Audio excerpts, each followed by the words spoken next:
So welcome everyone to the Users Conference, and from those who are from out of town, welcome to Brisbane, the awesome city of Brisbane, although it wasn't quite so awesome when I was walking from the train station this morning. But one of the things that I discovered when I started putting stuff out on LinkedIn a fair bit is that Brisbane is actually a bit of an epicentre of sort of in the mining technology space, in terms of just there's so much cool stuff happening here that you know, Deswik, for example, is just one great example. So today I am going to talk about one of my favourite subjects, which is mine planning, and the dichotomy of mine planning. I've always found it intriguing in that, on one hand, they are just scorned. Mine plans and mine planners are just bashed. And you know, I'm sure that there are plenty of production people out there, supervisors and so on, who wish that there was no such thing as a mine plan that they had to follow. But then on the other hand, they are sort of, nothing happens at a mine site without the mine plan. Everything revolves around the mine plan, and they're sort of put up on a pedestal. And so I've always found it fascinating, the sort of the contradiction between, on one hand, bashing them, but then on the other hand, everything revolves around them. So I wrote this book, and some of you may have read it. And I was talking to one of the Deswik guys here a couple of weeks ago and telling him how I don't really like getting up on stage, and I don't really like being the centre of attention. It's not really my thing. And he said to me, well, why did you write a book then? Which was a pretty good question. And since writing it, I've had people sort of ask me why I wrote it and what was the purpose and what was I thinking sort of when I wrote it and so on. And I must admit, being an engineer, give me a spreadsheet. I hate writing. It's just horrible in the scheme of things. And it took me 14 months to write the book. In that 14 months of early mornings getting up to write, I did think to myself many times, what was I thinking?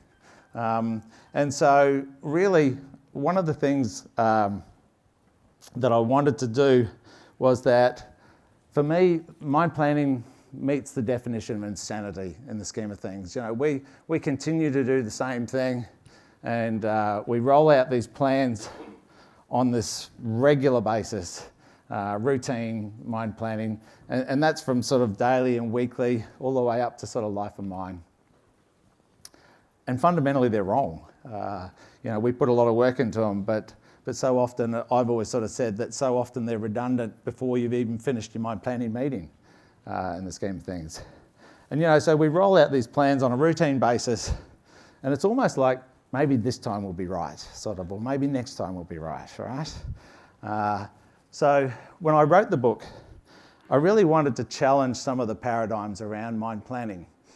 And if you are a production manager or a GM or something, and you haven't come through with a mining engineering background, then with all the work that goes into mine plans, and all of the sort of technical discussion that you hear about them, you know, you can't help but think that they're right to some extent. You sort of can't help but place a whole lot of faith in mine plans.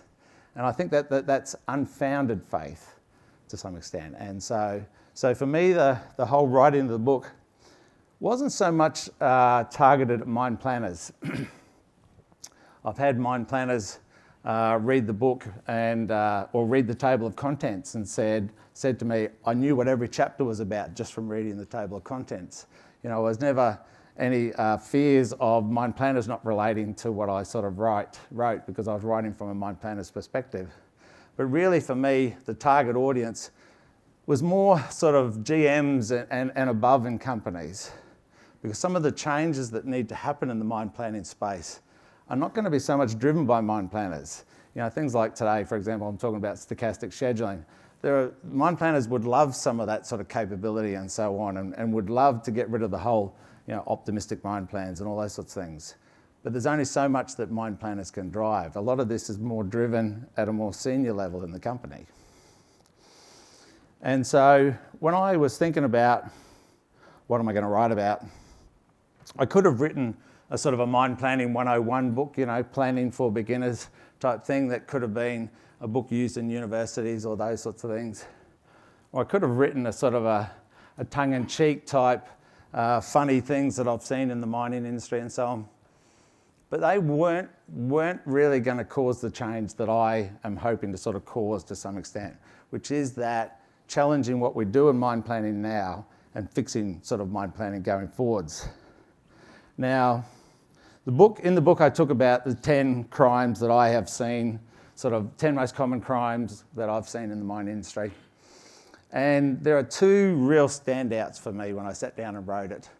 The first one was optimistic mine plans, in terms of just optimistic assumptions leading to stretch mine plans. And stretch, I think, is a kind understatement in the scheme of things.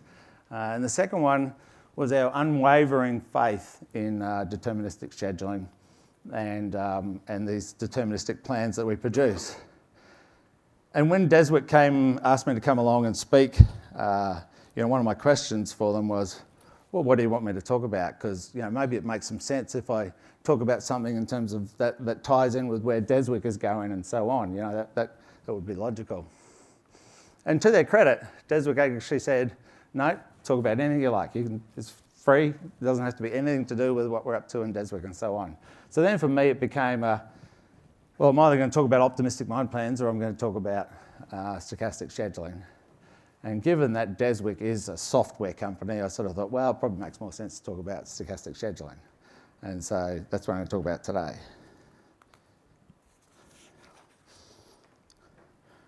Now, anyone who's sort of read any of my stuff or seen any of my seminars will see that I sort of tend to bang on a lot about variability in the scheme of things. And so I thought it's probably good to talk about some terminology here. And so, variability is that quality of being subject to change. And, working in the mining industry, I particularly love that word random that sort of is up there, because I sort of tend to think that what happens in the mining industry is random in the scheme of things. But, statisticians and mathematicians and so on will also use the terminology of uncertainty, where I sort of tend to use variability a lot and so on. And so, uncertainty is that state of limited knowledge where you can't necessarily describe now or the future.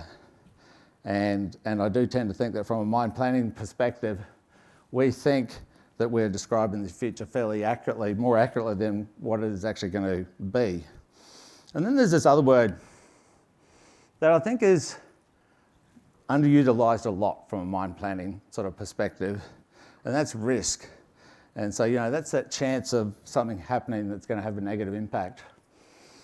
And variability and uncertainty can go either way, whether it's a normal distribution or some other form of distribution. They can go either way. And so we can have downside or we can have upside. Upside, when it comes to the impact, is generally called an opportunity, versus downside is called risk. And in the mining world, we generally operate in an asymmetrical world. We sort of always plan on the upside of everything and so on. And we have a lot more room for downside in mining in terms of massive weather events or significant breakdown on our equipment or things like that. So we have a lot more downside possibility than upside possibility. That's the way it just tends to work in the mining space. And so therefore we are much more likely to finish up in that risk space rather than the opportunity space. And so I tend to think that variability leads to uncertainty, which leads to risk in the scheme of things. And from a terminology point of view, like I say, I use the word variability a lot, and I talk a lot about variability. And I think to myself that if I said to everyone, this plan has got a lot of variability in it, people would sort of tend to go, oh yeah, But if I said instead, there's a lot of uncertainty in this plan, some people might sort of take a bit more notice and pay more attention in the scheme of things. But if I changed it instead, there's a high degree of risk in this mine plan. Well, I think maybe now I'm going to get people's attention and so on. And so, for me personally, I use the word variability a lot, but I think that going forwards, I'm going to try and use the word risk a lot more, because risk is actually what it's about. And I think it's time that, the mining industry took a lot more notice of risk in the scheme of things. And so, as I say, I talk about variability, and I think that variability is one of the underutilised and undervalued issues that we have in mining. And so I sat down and I sort of thought, well, maybe let's just think about some of the items that occur from a variability sort of point of view. And so this was just like half an hour. I sat down, just wrote out a whole pile of things.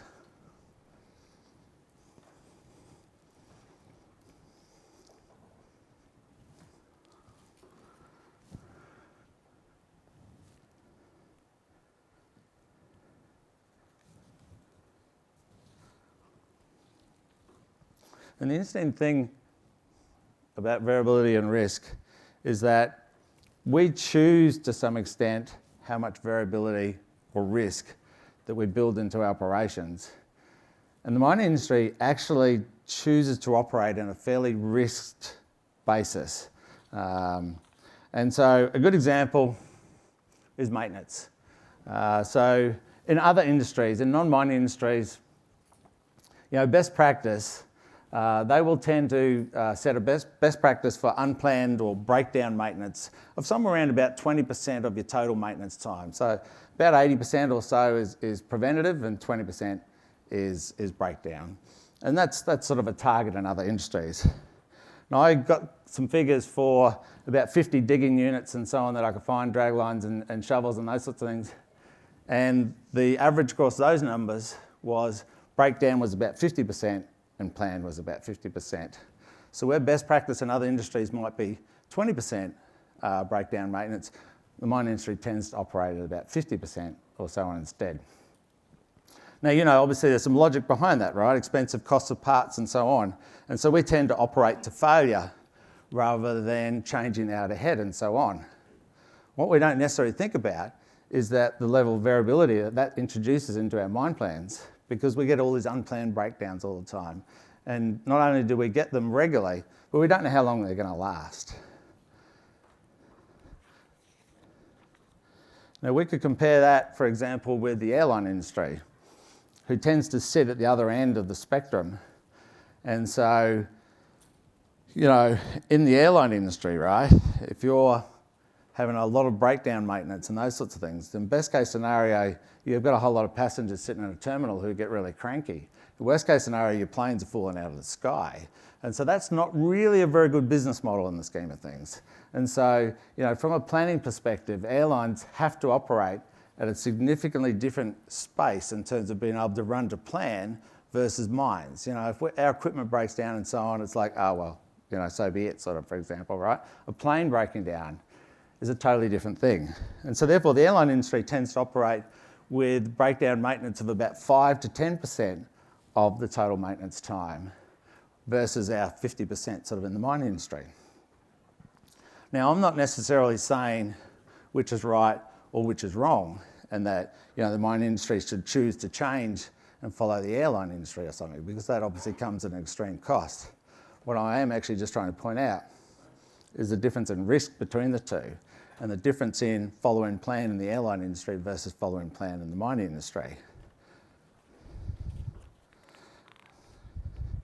Let me give you another example, and that is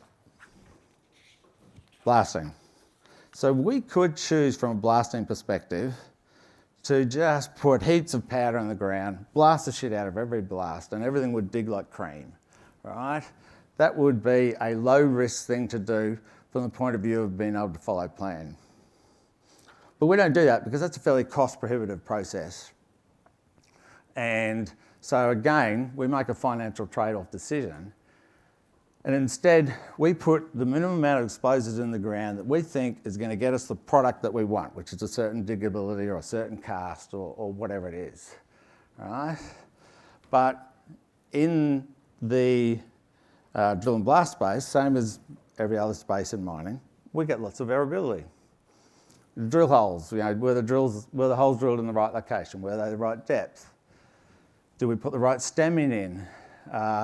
How much water was in the hole, sort of, and so on. And so there's all these variabilities that come into play in drill and blast. And so what happens is that every now and then it goes wrong. And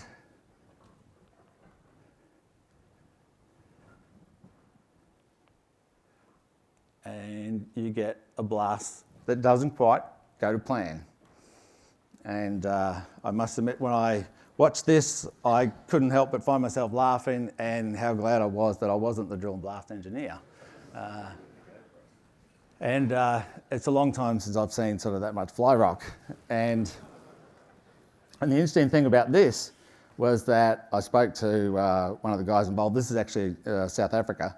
And this was none of those issues that I mentioned about drill hole location and stemming or any of those sorts of things. This was purely a blasting contractor who was contracted to run at a certain powder factor, and they had to run at that powder factor. And so that's what they did. They produced a blast at that powder factor, in the scheme of things. Now, you know, I like blasts that go wrong, and so we can't stop at one, right? We should at least do one more. In fact, I could have done probably about 10 of these. And it reminds me of when I was a drill and blast engineer at Blair Athol many, many years ago. And we had the biggest blast in Blair Athol's history while I was a drill and blast engineer there. And it was a really big deal in town. And there was bus loads of people that came out, and everyone on site was all up the lookout to watch the blast that was the biggest in Blair Athol's history. And of course, a boring blast is a good blast in the scheme of things. And so, you know, I was walking around up on the lookout, just trying to downplay everyone's expectations about, this is going to be boring in the scheme of things, right? But everyone had high hopes. And the good thing was, for me, I was the only one who probably came away that day excited at the result. Everyone else was fairly much what an anticlimax it was, and why did I bother coming out from town? So again, I've just given two examples there in terms of maintenance and drill and blast of where we choose to introduce risk into our operations. And the thing that I find fascinating, right, is that we get really hung up on following the plan. And we want to hold people accountable for following the plan. And we want to put measures, compliance to plan measures in place and so on. And yet we choose to introduce risk into our operations that almost to some extent makes it impossible for people to follow the plan. But it doesn't matter. We've got KPIs in place. The mining industry loves KPIs. And so we introduce all that risk, right? And what do? We basically bury our heads in the sand and we sort of ignore it. And what we do is we produce schedules like this. And we actually sort of expect people to be able to follow that and go and implement it. And you get those motivational speakers who run up on stage, particularly sort of Americans, and they have this sort of this music that they run on stage to and everything. I'm a bit of a Genesis fan, and they've got a song called Land of Confusion, and so I could actually see myself running up on stage to a song called Land of Confusion, because to me, that's what that is, right? That's just horrible. And so I think that we are deluding ourselves in terms of our mine planning processes and the level of work that we can put into it, the software that we have at our fingertips these days, and we can sort of churn schedules out fairly quickly and so on. And so we roll them out on a regular basis, and we have this unwavering faith in them, and we talk about that this is going to happen on this day, sort of, and so on, which I do think is delusion. But as a mine planner, we sort of know that it doesn't work. We know that it's not going to run exactly like that. And so what do? We build in lots of inventory, because that's our buffer, sort of. That's our factor of safety, is we build in lots of inventory, and we build it in everywhere, in front of every step in the process. If there's 7 steps in the process or 10 steps in the process, we put inventory in front of every one of them. And we put inventory in front of every one of them on the hope that might sort of absorb and soak up the variability, and that the plan might work, and we sort of get through the other end okay, sort of unharmed to some extent. But mine planners, we know variability exists. We might be doing a deterministic schedule, but we know variability is real and it's going to happen. And so the other thing that we try and build into our plans for when our inventory is not large enough to cater for the variability is we build flexibility into our plans. And it was interesting, about a year or so back, I did a poll on LinkedIn and I asked sort of people, what makes a good plan? What goes into a good plan? And one of the answers that I got from a few people was a good plan has got flexibility built into it. Right? It caters for scenarios. Now, the interesting thing about flexibility is that flexibility comes certainly in the open pit space. Flexibility comes from having spare faces. And so spare faces mean that we're digging dirt earlier than we needed to create a spare face. It means that we have got a bigger void, we've got larger haul distances, and all those sorts of things. And so there's actually an argument that if we got our mine planning right in the first place, maybe we would get away with less flexibility. And so maybe a good plan doesn't have lots of flexibility in it, but a good plan has the processes right beforehand so we can get by with less flexibility. Now, the other thing is that, when you look at that, you go, where's the risk built in that? Holy hell, where is it? Who knows, right? Now, the planner who has been doing the plan, they've got a fairly good idea of where the sort of the tight spots are and where the potential risk is and so on. So there's a good chance that they've built some risk into that mine plan. But if I'm the production manager or if I'm the GM, I look at that and I look at tables of outputs of reports or whatever it is that I get. And I have no idea whether how much factor of safety there is effectively built into this schedule. You can't look at a Gantt chart like that and work it out. And so a mine planner might have built some stuff in, but no one else really knows and understands. And I do think that from a mining industry perspective, this is one of the areas that we've lost something over the 30 years that I've been in the industry. When I first started, I regularly sort of came across mine planners who'd been in the same job for 5 to 10 years or whatever, and who knew the mine backwards. And because they'd been there so long and doing the same job for so long and knew the mine so well, they knew what to put in their deterministic schedule to sort of get through the tight spots and make the plan work and so on.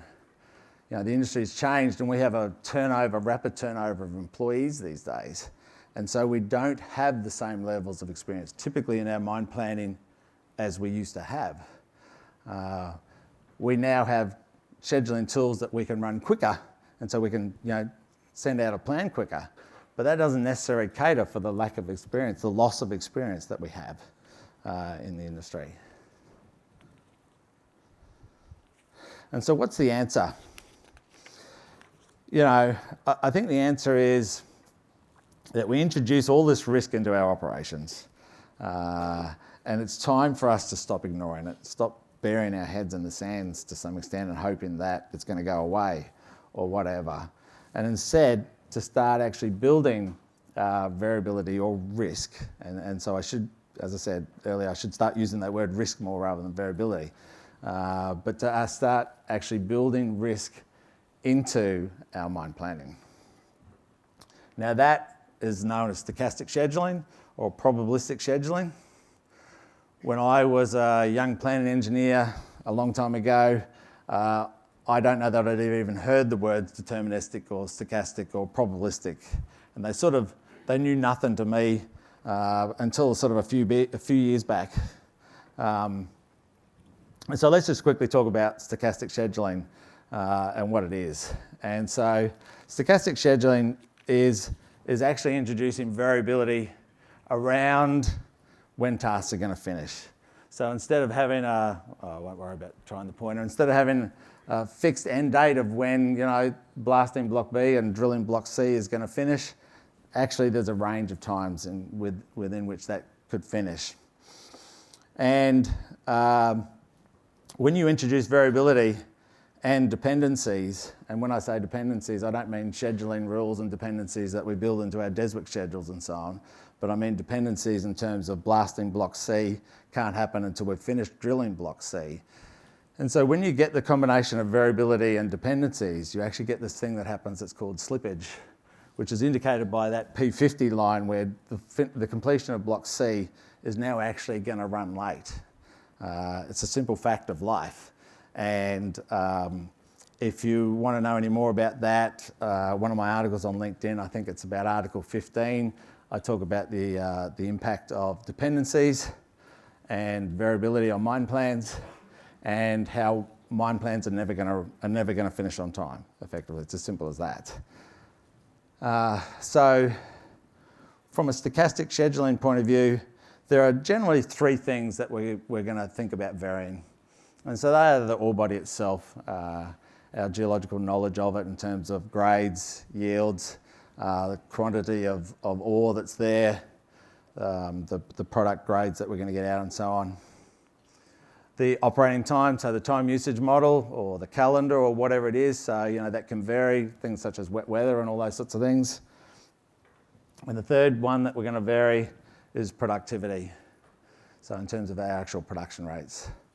So stochastic scheduling will vary sort of one, two, or any three of those in the scheme of things, and run multiple simulations to then get an idea of what is the potential outputs from our planning perspective. Now, I'm not going to talk about the mechanics of stochastic scheduling itself, other than that very quick explanation there, because there's a couple of guys giving a presentation in an hour or two's time who are much smarter than me and much better at it than me. I just tend to know sort of surface level versus details. So what I wanted to talk about instead was why we should think about stochastic scheduling. And so the first thing for me is almost like a no-brainer, in that it just represents reality, right? We get variability that happens in our mining operations, and we get heaps of variability that happens in our mining operations. For us to continue to schedule these single point assumptions around how long things are going to take and then want to hold people accountable to it is actually sort of, again, as I said earlier, it's kidding ourselves. As I sort of talked about in that previous slide, it allows us to understand the impact of variability. When you run deterministic schedules, everything runs to plan, everything fits together nicely, and you can't actually understand the impact of variability out of a deterministic schedule. And you also can't understand the impact of dependencies or other things in terms of, what's the effect that they are going to have on your schedule. The third one, and this to me is probably the biggest one of the five that I've got listed here, and there's a lot more than the five, but to me this is probably one of the main ones, and that it allows us to assess risk. And so from a deterministic schedule point of view, I've been thinking for a while about how we can understand what is our probability of achieving our schedule.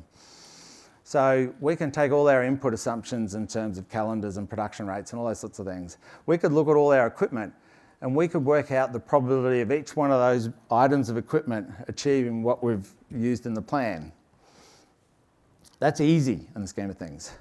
But then when you take that and you put that in a schedule and you consider the degrees of freedom that we have in our schedules in terms of moving things around when things don't go to plan, all these other variabilities that affect the schedule in terms of things such as the amount of inventory that we carry and all those sorts of things, they all vary our likelihood of hitting plan. And so much as we can take all of our input assumptions and we can put probabilities around those, at the moment from a deterministic schedule point of view, I haven't come across turning that into what's the probability of us hitting plan. Because for me, that's what it's all about, right? We're a 40% chance of hitting plan, or we're a 60% chance of hitting plan, or whatever it is. And I mentioned at the beginning, one of the greatest other crimes that there is optimistic mine plans. I have this real thing about optimistic mine plans. I think that it is the one thing that has got worse in the 30 years that I've been in the industry, the amount of stretch that we build into our mine plans now. Now, wouldn't it be great if as a mine planner I could do a base plan based on assumptions of what I think is actually going to happen, and then the GM or the CEO or someone comes along and says, no, I don't like those numbers, I want to use a different set of numbers instead. Wouldn't it be awesome if I could say, well, that's fine, but you've just taken our probability of hitting plan from a 45% to a 25%. So, we can run with those if you like, but you're taking the risk and not me to some extent, because, the risk often falls back on the mine planner, right? And so that's for me. I really like the fact that out of stochastic scheduling, we can basically get a risk assessment. What's our likelihood of hitting plan? We can see the key decisions that happen in the plan and what the impacts of those are. You can't see that in a deterministic schedule. So for example, you might run 100 simulations, you might look at the bottom 20 and see what's the common denominator between those ones that are, where we're missing plan by a long way. And therefore, where are the particular areas of risk in our mine plan? And then lastly, we can actually know where to invest effort. I sort of think about return on investment of effort. So, from a mine planning perspective, we can run stochastic schedules, we can understand where the risk is in our schedules, we can understand what's the difference if we change our inventories. If we were to build more inventories, for example, this is just one example, if we were to build more inventories, what does that change in terms of our likelihood of hitting the planned tonnes that we're supposed to get, versus the low inventories that we run at or whatever. There are all of those sorts of things that you can assess out of stochastic scheduling that you can't out of a deterministic schedule. So we can know where to invest effort.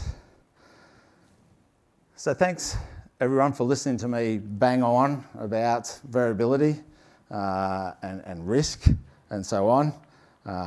It's not a stochastic scheduling, the shift from deterministic to stochastic scheduling is not a simple journey. I actually think there's a lot of change management in the process, but from my perspective, it's something that it's inevitable. It has to happen at some point in time. If we're going to get serious about improving mine planning, we have to move from the deterministic to the stochastic world. And so, hopefully I've maybe hopefully convinced a few people in the room to sort of think about that a bit further in terms of that shift from deterministic to stochastic.